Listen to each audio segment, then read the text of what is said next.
Good day everyone, I'm Rica Joyce Manlapas, and at this point in the discussion, I will tackle about measuring the success of corporate activities. So, it is important and it is reasonable to ask whether corporate entrepreneurship is successful. And there are three questions that should be used and we can use to assess the effectiveness of a corporation's venturing initiatives. First, are the products or services offered by the venture accepted in the marketplace? Second, are the contributions of the venture to the corporation's internal competencies and experience valuable? And last, is the venture able to sustain its basis of competitive advantage? So, first, it must be considered to be a market success. It should be it must add to the worth of the firm internally, and also the value proposition offered by the venture must protect it from competitive attack. Although a culture of championing venture project is advantageous for stimulating an ongoing stream of entrepreneurial initiatives, most of the ideas will not work out. And one way to avoid discouraging defeats is to support a key role in the corporate entrepreneurship process. And what is it? Exit champions. Who are the exit champions? They are the managers with the temperament and credibility to question the prevailing belief, demand hard data on the viability of the project, and if necessary, forcefully make the case that it should be killed. In contrast to product champions and other entrepreneurial enthusiasts within the corporation, exit champions are willing to question the viability of a venture project. They may seem unappealing, but it is one that could save a corporation both financially and in terms of its reputation in the marketplace. There is also considered as useful tool called Real Options Analysis or ROA. It is an investment analysis tool from the field of finance applied to entrepreneurship. Real Options suggests a path that companies can use to manage the uncertainty associated with launching new ventures. In applications of real options analysis to strategic decisions, it can be applied to an investment decision. Using real options analysis, managers can also estimate the opportunity cost of continuing or abandoning a project and make better decisions accordingly. And also, it will help inform the decision makers about whether to make additional investments. And despite the many benefits that can be gained from using real options analysis, managers must be aware of its potential pitfalls. Number one is agency theory and the backsolver dilemma. The fact that the agency focuses only on self-interested and opportunistic human behavior means that the theory ignores a wider range of human motives. Agency problem arises when the incentives or motivations present themselves to an agent to not act in the full best interest of a principal. Next is the backsolver dilemma. It is a problem with investment decisions in which manager seems to have a project meet investment approval criteria even though the investment may not enhance firm. And second is the managerial conceit. These are the biases, blind spots, and other human frailties that lead to poor managerial decisions. Number one example of it is overconfidence and the illusion of control. Second is the irrational escalation of commitment. Managerial conceit occurs when the decision makers who have made successful choices in the past come to believe that they possess superior expertise for managing uncertainty.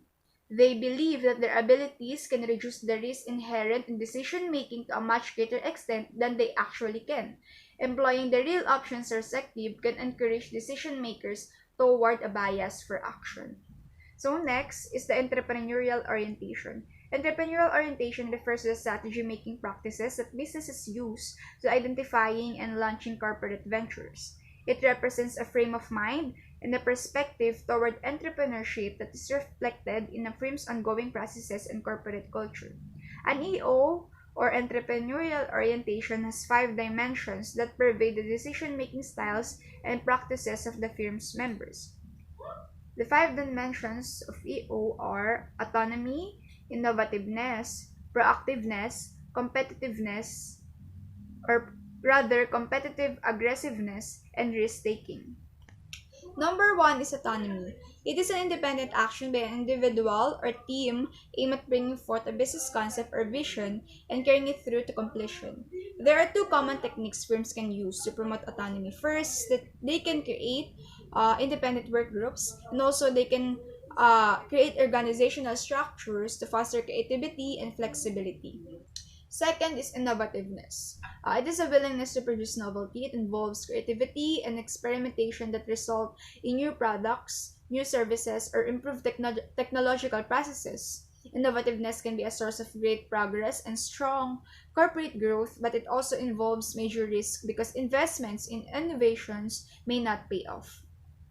Third is proactiveness. It is a forward-looking perspective characteristic of a marketplace leader that has foresight to seize opportunities in anticipation of future demand. Proactiveness involves not only recognizing changes but also being willing to act on those insights ahead of the competition. Fourth is competitive aggressiveness. It is an intense effort to outperform industry rivals characterized by a combative posture or an aggressive response aimed at improving position or overcoming a threat in the competitive marketplace. Competitive aggressiveness may not always lead to competitive advantages. Some companies have severely damaged their reputations by being overly aggressive. For example, is Walmart's aggressive pricing structure has forced smaller. This has led a number of local communities, often at the urging of local retailers, to pass regulations that make it difficult for Walmart or for them to move into or expand operations in these towns and cities. And last is risk-taking. We all know that it refers to making decisions and taking action without certain knowledge of probable outcomes. Some undertakings may also involve making substantial resource commitments in the process of venturing forward. There are three types of risk that organizations and their executives face.